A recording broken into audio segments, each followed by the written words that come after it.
as we get to the end of the season, it's kind of that time where Man United make a change. We've seen this in the past, of course. Louis van Gaal, won an FA Cup and then got the sack straight after. Erik Ten Hag is in the FA Cup final. We take on Manchester City. Should he be in the FA Cup final? No. Debatable. Just to get that out. But he is. And if he were to do the unthinkable, it feels like a little bit, and beat Manchester City, back-to-back finals, of course, against Manchester City, would that be enough for him to save his job? He's currently in 6th place in the Premier League, 13 points behind Aston Villa in 4th place. So no Champions League. Europa League looks likely. Overall reflections of the season. How do you feel about Erik Ten Hag and the job he's done this season, Kweku? Done a great job last year. I think should have been a contender, or was a contender for manager of the season in terms of where he took Manchester United 2 cup finals. They won one of them in the League Cup, and they finished 3rd in the Premier League. Great first season in the club, especially after the Brentford and the Brighton game at the beginning of the season, where people called him Eric 10 Days. People thought his job was going to be done, and so great job last year. This year, nah. This year, terrible job. Manchester United do not have a style of football. And my biggest issue with Ten Hag is that when he first came in, and maybe we misread the situation in terms of he came in from Ajax and his MO was to play possession-dominant football and make sure the Man United suffocate the opposition, similar to how City do it or similar to how Arsenal do it. And then he switched that. And I understand why he switched it last season, because needs must. You need to get points in the Premier League. But I expected this year, and especially in the summer, to bring in players that can facilitate that system. And now I hear him talking about being the best transition team in the world. And those two things aren't mutually exclusive. You can be a great transition team and also play possession football, but they do neither.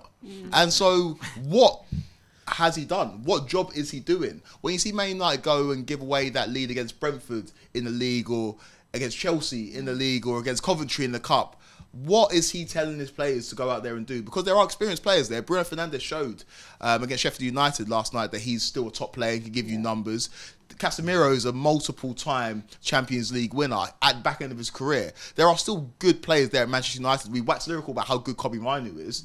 So why do they play the worst football in the league? That's on the manager.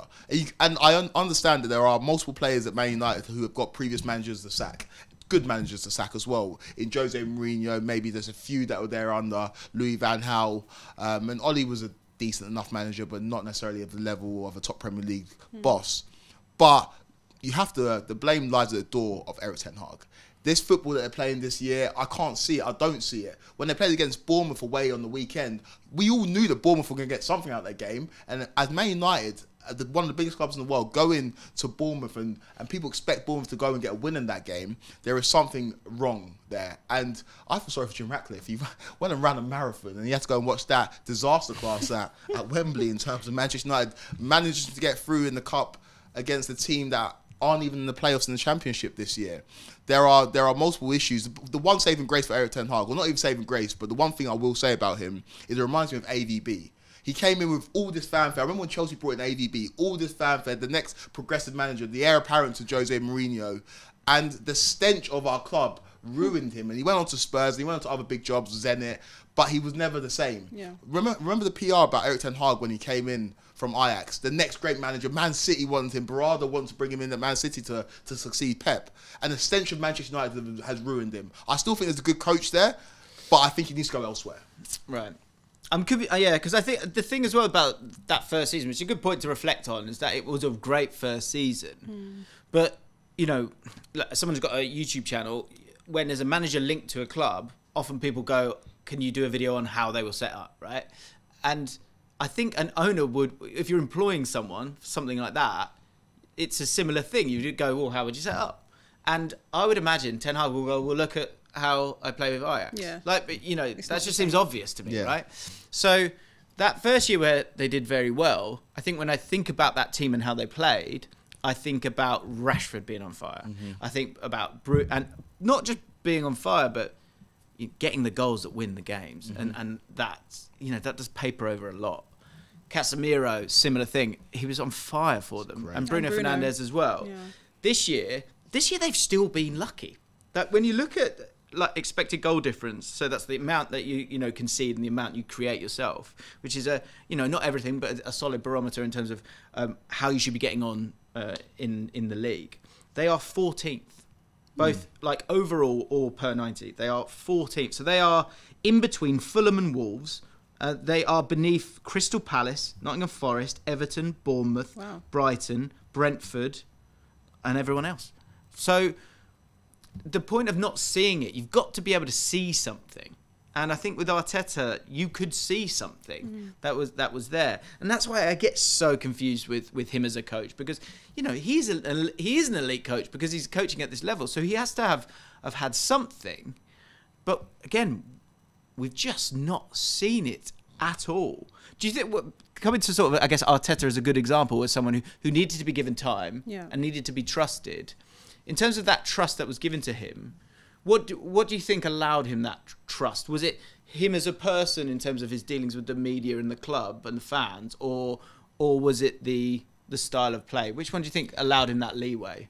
I'll be honest with you, I think it was a bit of both, because his very first interview, he was very direct, straight to the point of what he expects from the club, from the players and from the fans, and what he was going to bring to the table, and how he wanted a family and that cohesion between players. And you can see that. I feel like even as an outsider, if you're an Arsenal fan or not, you can see that the players get along enough to win games and just, work together. When I look at the United players, I don't think there's friends there. I don't think there's a community there. I just feel like they're just players turning up to do their job. And I guess the thing with Arteta was that he hasn't changed his mind. Like, the message has been very clear, hasn't it, throughout? Like, it's going to take a second, but we're going to play this way. And the last one, I guess, when it comes to that comparison with Arteta is control is important. I think. Can I disagree with you, though, a little bit with Arteta point? When he came in, obviously took over an Unai Emery side partway through his season. He used the tools that he had at his disposal. Arsenal played three at the back. I remember we played the FA Cup final. They played three at the back, and he relied on the exploits of Aubameyang, who it was the last good parts of Aubameyang, and they won an FA Cup. At least he had that, And he had that, and he was very adaptable. And I think people forget that of Arteta, and also forget that inherently, I think Arteta's a defensive coach that has great attacking prowess in terms of the manager he's worked under. He can coach attack and play, but I think his hallmark is defence. But I think that in terms of what bought him time, that FA Cup win, and also his adaptability and his messaging to the fans and the media. Definitely. The PR behind him is great. I think also that coming in, in the middle of a season, you have to show that adaptability. I think what I'm kind of saying is more like with Ten Hag, he's had that first season. He's got the credit in the bank. Like, he's already had that. And you've said what you want to do. And you've got to cup final again. Yeah. So, but like at the start of this season, you have to now's your chance to. He should have ripped up and got rid of anyone that he needed to, because you've got the credit in the bank to do that. And he could have probably almost gave himself new excuses to a point and gone, well, no. I had to get rid of Aubameyang, and I had to get rid of Ozil. Like, make those hard decisions because we're building it up again. And I think that would have got buy-in from football fans who are a lot smarter than people give credit for a lot of the time. But he didn't do that, and then he's gone against what he said. And what I mean about Arteta as well is that, say, year 2 and 3. It was a bit slow, but you could kind of see what he was trying to do. And I think so when it comes to what Man United are trying to do, I think an FA Cup final win would, 1, be a shock. 2, how would they do it? It would be, it'd be like a Rocky story, wouldn't it? It might be like Rashford smashing one in like he did, in the first few minutes. Yeah, exactly. And you've got a football club that are hiring staff to sort of run the club in what is considered the correct way moving forward. What I'm struggling with is, and obviously we've hammered him here, so if anyone disagrees, feel free to let us know.